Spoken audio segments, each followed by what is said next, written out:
Hello everybody, चलिए हम चालू करते हैं सीएस एग्जीक्यूटिव का one of the most important और छोटू सा टॉपिक। क्लियर है? बस आपको कॉन्सेप्चुअली एक सेक्शन समझना है और आपको ये टॉपिक हो जाएगा बिल्कुल क्लियर। कंपनीज एक्ट 2013 के हिसाब से सेक्शन 455, यस एकमात्र सेक्शन है section 455 of companies act 2013, red with companies miscellaneous rules 2014। बेटा रूल्स क्या है? तो रूल्स है कंपनीज मिसलेनियस रूल्स 2014 और सेक्शन कौन सा है? तो सेक्शन है section 455 of companies act 2013। Concept बड़ा सिंपल सा है। कॉन्सेप्ट कहता है डोरमेंट कंपनी क्या होता है।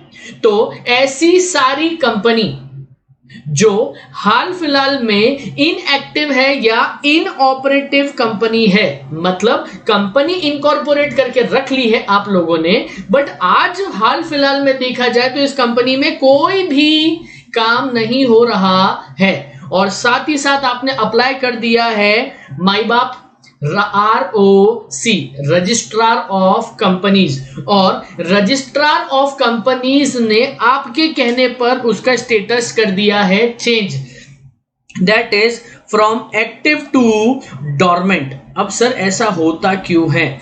बेटा कई बार बहुत सी कंपनीज ऐसी रहती है जो फ्यूचर का एसेट होल्ड करने के लिए, फ्यूचर में कंपनी चालू करने के लिए, फ्यूचर के प्रोजेक्ट के लिए आज एक कंपनी बनाकर रख लेती है। तो ऐसी कंपनी हाल फिलहाल कोई भी वर्किंग में नहीं है। क्लियर? तो जब ऐसी कंपनी जो आज बन गई है फ्यूचर में काम करने के लिए, तो उसका स्टेटस चेंज कर दिया जाता है, उसे बोला जाएगा dormant company. Clear? Section 455 of companies act 2013 क्या कहता है बेटा? तो where a company is formed and registered, आपको पहले बनाना भी पड़ेगी, कंपनी बनाने के बाद उसे रजिस्टर भी करना पड़ेगा। किस चीज के लिए? फॉर अ फ्यूचर प्रोजेक्ट और टू होल्ड एन एसेट और intellectual property without having any significant accounting transaction. अरे सर क्या क्या बोल दिया, जल्दी जल्दी समझाओ। सर सबसे पहला मैं समझा रहा हूं कि डोरमेंट कंपनी मतलब ऐसी कंपनी है जो बन चुकी है और रजिस्टर्ड भी हो चुकी है, ऐसा मन से मानने की जरूरत नहीं है। क्यों बनी है? To hold a future project, to hold an asset और इंटेलेक्चुअल प्रॉपर्टी। ठीक है, फ्यूचर में प्रोजेक्ट के लिए या कोई एसेट होल्ड करने के लिए या इंटेलेक्चुअल प्रॉपर्टी के लिए आप क्या कर रहे हैं? आज कोई कंपनी बना रहे हैं और उस कंपनी में कोई भी सिग्निफिकेंट अकाउंटिंग ट्रांजैक्शन होने वाला नहीं है, मतलब वो एक तरीके से है इनएक्टिव कंपनी। अब सर इनएक्टिव कंपनी मतलब क्या होता है? तो बेटा इसको थोड़ा सा स्टार मार्क करिए, ये इंपॉर्टेंट है एग्जाम पॉइंट ऑफ व्यू से।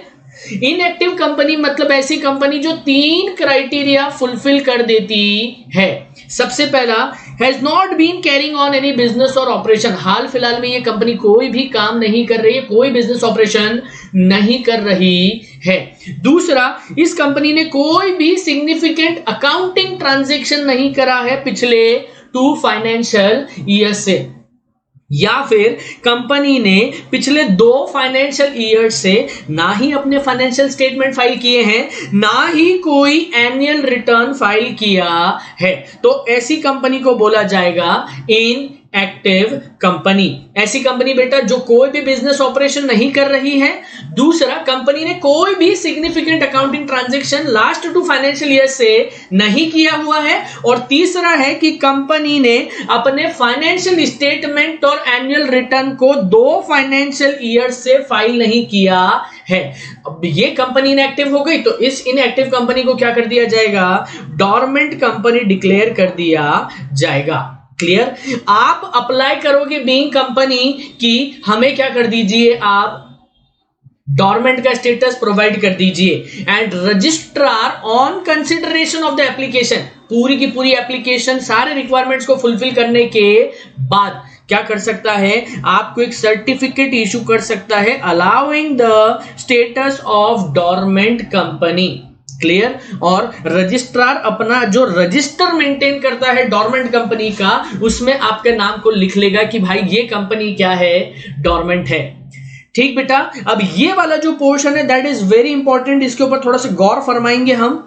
गौर फरमाने वाली बात यह है कि आपने एक बार डोरमेंट का स्टेटस ले लिया तो आप मैक्सिमम 5 इयर्स तक क्या कर सकते हैं, डोरमेंट का स्टेटस मेंटेन कर सकते हो।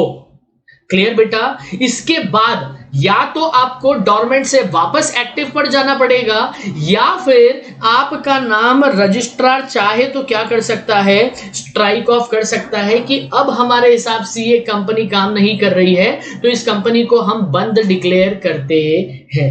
Clear. Now what are the advantages of dormant company? बेटा कुछ फायदा तो होगा ना, एडवांटेज होगा जब भी ये प्रोसीजर, ये प्रोसेस को लाया गया है, ये प्रोविजन को इंसर्ट किया गया है। तो सबसे पहला है कि आप ना इस कंपनी का डोमेन नेम प्रिजर्व करके रख सकते हो। फ्यूचर में ये नाम मिले ना मिले तो आज ही हम क्या कर लेते हैं, इस नाम को अपने पास में रोक कर प्रिजर्व करके रख लेते हैं। इसके बाद उन्होंने बोला डोरमेंट कंपनी आपको एक एक्सीलेंट एडवांटेज देती है कि आप इस नाम से असेट भी होल्ड करके रख सकते हो और लेटर स्टेज पर उसे यूज कर सकते हो। तीसरा, कंपनी में एक पॉजिटिव इमेज क्रिएट होती है पोटेंशियल कस्टमर और लेंडर्स को कि हाँ भाई कंपनी ना बहुत पहले से ना मन बना चुकी थी कि हम आगे जाकर ये काम करेंगे ही करेंगे। नेक्स्ट, आपको हर साल एनुअल रिटर्न फाइल करने का जरूरत नहीं है, पूरा प्रोसेस फॉलो करने का जरूरत नहीं है। सिंपल सा एक प्रोसीजर फॉलो करना है कि अगर आप डोरमेंट हैं तो आपको ईयरली बेसिस पर सिर्फ एक फॉर्म फाइल करने का जरूरत पड़ेगा, दैट इज MSC3। आपकी नंबर ऑफ बोर्ड मीटिंग जो है उस बोर्ड मीटिंग को भी रिड्यूस कर दिया गया है। नॉर्मली बेटा 4 बोर्ड मीटिंग करना पड़ती है आपको एक ईयर में, बट ये जो इस पर्टिकुलर केस में डोरमेंट में सिर्फ आपको 2 बोर्ड मीटिंग करना है, वो भी हाफ ईयरली, मतलब 6 महीने में सिर्फ एक बोर्ड मीटिंग करने की जरूरत है। सिंस बेटा डोरमेंट कंपनी में कोई सिग्निफिकेंट अकाउंटिंग ट्रांजैक्शन नहीं है, मतलब इनकम नहीं है। अब इनकम नहीं है तो आपको इनकम पे टैक्स भी नहीं लगेगा। सिंस द इनकम इज 0 तो आपको इनकम टैक्स पे करने का भी जरूरत नहीं है। 5 साल तक जब तक आप डोरमेंट रहोगे आपको आपके फाइनेंशियल स्टेटमेंट में कैश फ्लो स्टेटमेंट इंक्लूड करने की जरूरत नहीं है। रोटेशन ऑफ ऑडिटर भी डोरमेंट कंपनी के ऊपर एप्लीकेबल नहीं होता है। क्लियर। और आप हर बार नई कंपनी बनाओगे, इससे अच्छा आप डोरमेंट का स्टेटस ले लीजिए नॉमिनल चार्जेस लेने के बाद, तो आपके कॉस्ट ऑफ इनकॉर्पोरेशन जो रहेगा फ्यूचर में वो भी क्या हो जाएगा, कम हो जाएगा। तो these are the advantages of dormant company. आगे बढ़ते हैं, डोरमेंट कंपनी को कंप्लायंसेस कौन कौन से फुलफिल करना पड़ेंगे। तो what are the compliances for dormant company? तो डोरमेंट कंपनी को बेटा मिनिमम नंबर ऑफ डायरेक्टर्स ही रखने की जरूरत है। You need to maintain minimum number of directors. Sir कितने होते हैं? अरे बच्चों, पब्लिक कंपनी के केस में सिर्फ 3 डायरेक्टर रखने की जरूरत है। प्राइवेट कंपनी के केस में मिनिमम 2 डायरेक्टर रख ले तो चल जाएगा, और ओपीसी के केस में ऑब्वियसली 1 डायरेक्टर रखने की जरूरत पड़ेगी। क्लियर। आपको साल में कोई भी फॉर्म फाइल करने की जरूरत नहीं है except return of allotment and change in director. कि अगर डोरमेंट कंपनी के स्टेटस लेने के दौरान अगर आपने क्या करके रखा हुआ है, डायरेक्टर चेंज किया है या लोगों की होल्डिंग चेंज करी है, तो उस सिचुएशन में आपको उससे रिलेटेड कंप्लायंसेस फुलफिल करना पड़ेगा। क्लियर बेटा। फिर डोरमेंट कंपनी को सिर्फ 6 महीने में एक बोर्ड मीटिंग रखना है, हाफ ईयरली एक बोर्ड मीटिंग रखना है, और उस बोर्ड मीटिंग के बीच में 90 दिन से ज्यादा का कम गैप नहीं होना चाहिए। क्लियर बेटा। कंप्लायंसेस क्या क्या है? सबसे पहला minimum number of director, repeat again, minimum number of director. दूसरा, रिटर्न ऑफ अलॉटमेंट और चेंज इन डायरेक्टर्स का क्या करना पड़ेगा, आपको फॉर्म फाइल करना पड़ेगा। Next is 6 monthly half yearly आपको एक बोर्ड मीटिंग करने का जरूरत है, और 2 बोर्ड मीटिंग के बीच में 90 डेज से ज्यादा का गैप नहीं होना चाहिए। आप मैक्सिमम टेन्योर जिसके लिए डोरमेंट का स्टेटस ले सकते हो that is 5 consecutive financial year. आप 5 कॉन्सिक्यूटिव फाइनेंशियल ईयर तक क्या कर सकते हैं, डोरमेंट का स्टेटस ले सकते हैं। साल में सिर्फ एक फॉर्म फाइल करना है, दैट इज MSC 3। बेटा क्या बोला जाता है इसे? Return of dormant company. Return of dormant company मतलब अभी भी आप क्या हो? डोरमेंट हो, ठीक है, एक फॉर्म फाइल कर दो, बस यही इंटीमेशन जाता है। और कंपनी की फाइनेंशियल पोजीशन जो आपको MSc 3 के साथ लगानी है वो आपके प्रभु चार्टर्ड अकाउंटेंट इन प्रैक्टिस से क्या करना पड़ेगा? आपको ऑडिट करा के देना पड़ेगा। क्लियर? कैश फ्लो स्टेटमेंट लगाने का जरूरत नहीं है। और रोटेशन ऑफ ऑडिटर्स तो आपके ऊपर जब तक डोरमेंट हो जब तक एप्लीकेबल होने वाला नहीं है। क्लियर? अब देख लेते हैं प्रोसीजरल पार्ट की किस तरीके से अगर कोई डोरमेंट का स्टेटस लेना चाहता है तो किस तरीके से ले सकता है। तो बेटा ये दो पार्ट में डिवाइडेड है। सबसे पहला है सुओ मोटो एप्लीकेशन। क्या लिखा है बेटा? Suo motu application. Suo motu मतलब अगर कंपनी खुद से अप्लाई करना चाहती है कि आरओसी भगवान हमें क्या कर दीजिए? डोरमेंट का स्टेटस दे दीजिए, तो वो MSc 1 फॉर्म में क्या करेगी? अप्लाई करेगी। अगर कंपनी जा रही है डोरमेंट के स्टेटस के लिए तो उन्हें फाइल करना पड़ेगा फॉर्म MSc 1। वेरेस आरओसी के पास भी ये पावर दिया है कि आरओसी को अगर किसी टाइम पर लगता है तो आरओसी भी क्या कर सकती है? कंपनी को डोरमेंट का स्टेटस डाल सकती है। वो कब कब सिचुएशन रहेगी? तो बेटा वो सिर्फ सिचुएशन अराइज होगी जब कंपनी ने कंटिन्यूस 2 फाइनेंशियल ईयर्स तक ना ही फाइनेंशियल स्टेटमेंट फाइल किए हैं ना ही एनुअल रिटर्न फाइल किए हैं। आरओसी ने उन्हें नोटिस भी दे दिया है, नोटिस सर्व कर दिया है कि आप क्या कर देंगे? हम आपको डोरमेंट का स्टेटस दे देंगे। और आपको क्या कर देती है आरओसी? डोरमेंट का स्टेटस प्रोवाइड कर देती है। और आरओसी को अगर किसी भी टाइम पर लगता है कि आप ना डोरमेंट से एक्टिव होने वाले बिल्कुल नहीं लग रहे हो तो 5 कॉन्जिक्यूटिव ईयर्स के बाद आपको क्या कर दिया जाएगा? आपके अगेंस्ट में ROC striking off process initiate कर देगा। क्लियर? अब during the dormant company status आपके कुछ प्री रिक्विजिट्स होंगे। ये कंडीशन जब तक आप फुलफिल नहीं करोगे जब तक आपको डोरमेंट का स्टेटस नहीं दिया जा सकता है। क्या कब कब बेटा? तो उन्होंने बोला प्री रिक्विजिट रहेगा सबसे पहले कि अगर आपके अगेंस्ट में कोई भी इंस्पेक्शन या इंक्वायरी या इन्वेस्टिगेशन पेंडिंग है या ऑर्डर दिया हुआ है कंपनी के अगेंस्ट में तो आप डोरमेंट का स्टेटस नहीं ले सकते हो जब तक आपके अगेंस्ट में कोई भी इंस्पेक्शन इंक्वायरी या इन्वेस्टिगेशन पेंडिंग है। क्लियर है? आया बेटा समझ में? इसके बाद any prosecution has been initiated and pending against the company. अगर कोई भी प्रोसिक्यूशन आपके अगेंस्ट में पेंडिंग है, अगर कोई भी प्रोसिक्यूशन आपके अगेंस्ट में पेंडिंग है तो भी आप डोरमेंट का स्टेटस नहीं ले सकते हो। अगर आपने पब्लिक डिपॉजिट एक्सेप्ट किए हुए हैं, जनता से पैसा लिया हुआ है और लौटाने का बचा हुआ है, भले ही वो प्रिंसिपल हो या वो इंटरेस्ट हो, अगर आप डिफॉल्ट में चल रहे हो तो आपको डोरमेंट का स्टेटस नहीं मिलेगा। अगर कोई आउटस्टैंडिंग अनसिक्योर्ड लोन है तो आप सबसे पहले जाकर उनसे एनओसी लेकर आ जाइए कि हमें कोई आपत्ति नहीं है कि कंपनी क्या रहे? डोरमेंट रहे। क्लियर है? और जब भी अनसिक्योर्ड लोन लेकर रखा हुआ है तो MSc 1 के साथ उनका एनओसी क्या करना पड़ेगा बेटा? अटैच करना पड़ेगा। Next is there shall not be any outstanding statutory dues. कोई भी सरकारी ड्यूज ड्यूटीज ये पेएबल नहीं होना चाहिए, ना ही सेंट्रल गवर्नमेंट, ना ही स्टेट गवर्नमेंट, ना ही लोकल अथॉरिटीज।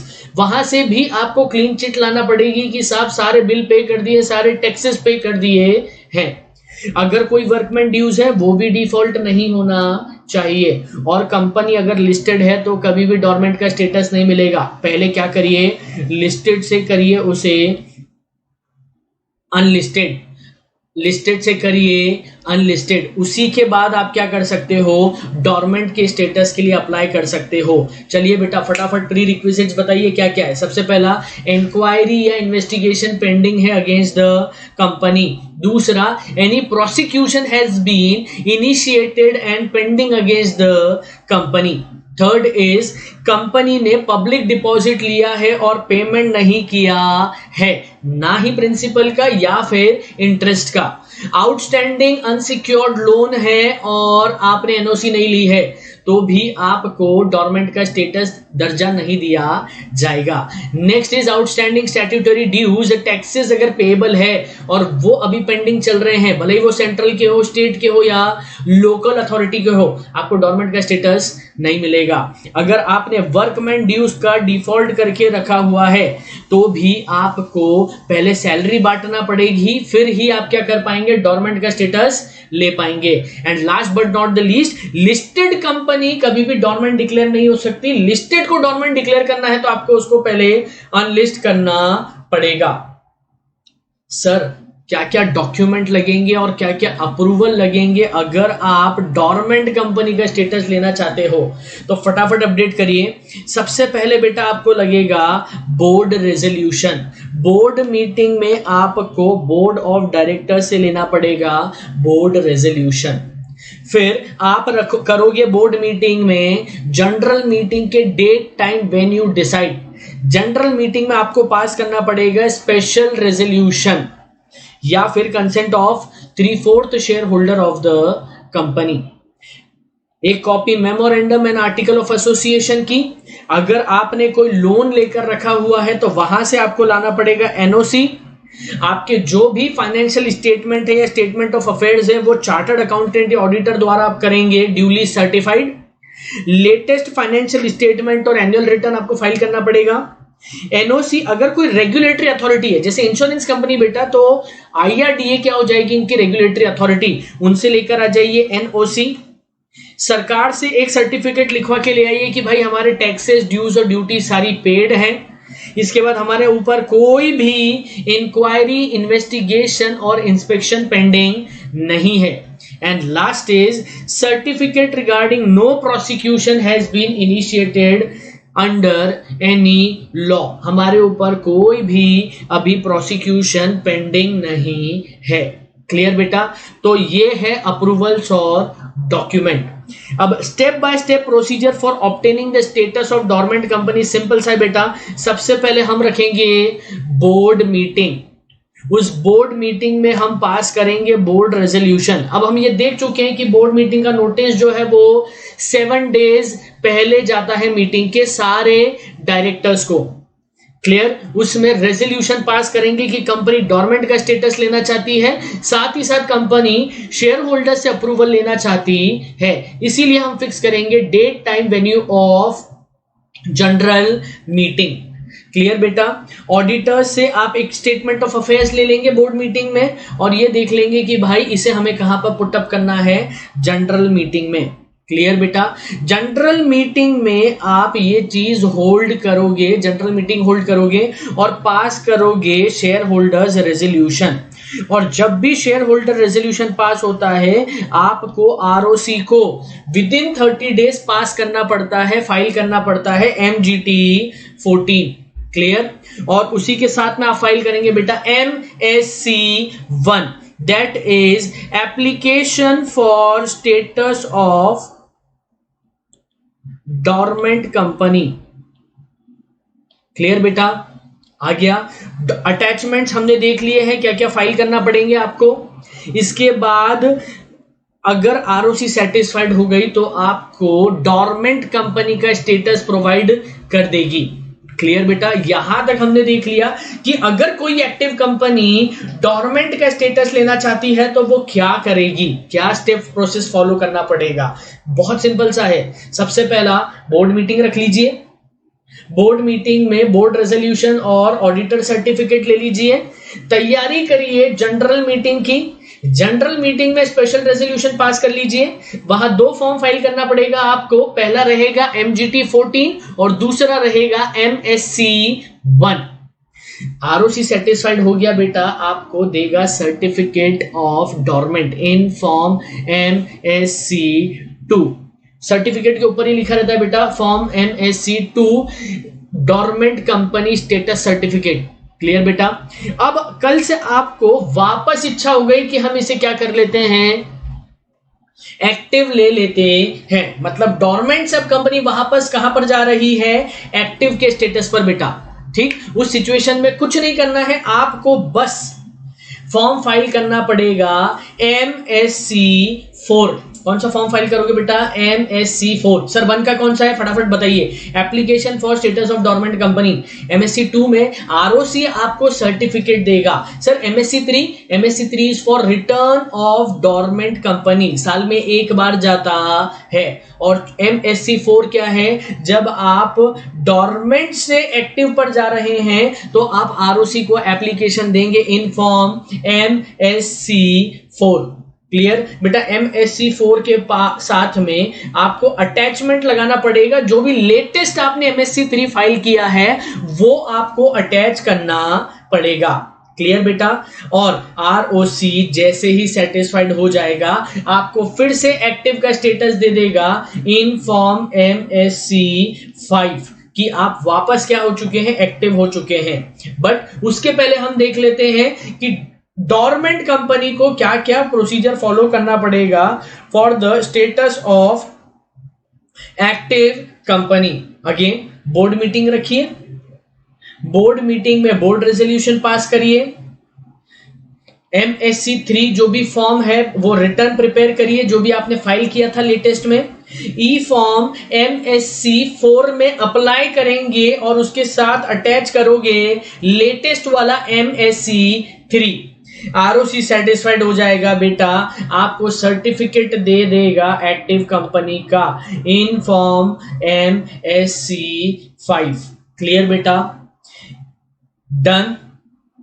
अब when ROC shall change the status of dormant company to active company, important question है, एग्जाम में आ चुका है। अगर डोरमेंट कंपनी ऐसी कुछ हरकतें कर देती है जैसे कि वो रिटर्न फॉर डोरमेंट कंपनी का स्टेटस फाइल करना भूल गई, या फिर ROC को कोई रीजनेबल कॉज ऐसा लग रहा है कि भाई कंपनी ना चोरी चोरी छुपके काम कर रही है, मतलब है तो डोरमेंट बट इसके अंडर द टेबल ये क्या कर रही है, अंडर द वेल काम कर रही है, तो उस पर्टिकुलर सिचुएशन में ROC after providing reasonable opportunity of being heard आपको क्या कर सकती है, डोरमेंट से एक्टिव का स्टेटस दे सकती है। आई होप बच्चा आपको समझ में आया होगा कि डोरमेंट कंपनी बहुत ही सिंपल सा है, एक बार शॉर्ट में समझ लेते हैं। सेक्शन क्या था, सेक्शन था 455 of companies act 2013, red with rule companies miscellaneous rules 2014। Clear बेटा, अब क्या कह रहे हैं, अगर कोई भी कंपनी डोरमेंट का स्टेटस लेना चाहती है तो सारे फॉर्म चलेंगे MSC फॉर्म में। MSC1 रहेगा, कंपनी अगर एप्लीकेशन लगाना चाहती है कि हमें डोरमेंट का स्टेटस दे दिए तो यहां से दे देंगे। MSC2 में आपको सर्टिफिकेट दे देगी, कौन देगी, ROC, किसके लिए, डोरमेंट के लिए। MSC3 आपको रिटर्न ऑफ डोरमेंट कंपनी साल में एक बार देने का जरूरत पड़ेगा। MSC4 में आप डोरमेंट से एक्टिव की तरफ जाएंगे एप्लीकेशन लेके कि साहब हमें डोरमेंट से क्या कर दीजिए, एक्टिव। MSC5 में ROC सेटिस्फाइड हो गया तो वापस क्या कर देगा, एक्टिव का स्टेटस प्रोवाइड कर देगा। तो बेटा ये 5 फॉर्म्स, एक सेक्शन और रूल्स, ये छोटी सी दुनिया लेकर आपके पास आया था मैं डोरमेंट कंपनी का प्रोविजन लेते हुए। अगर आपको इससे रिलेटेड कुछ भी डाउट है या कंपनीज एक्ट से रिलेटेड कोई भी डाउट है, feel free to message me on Instagram. Thank you so much बेटा, हैव अ नाइस डे।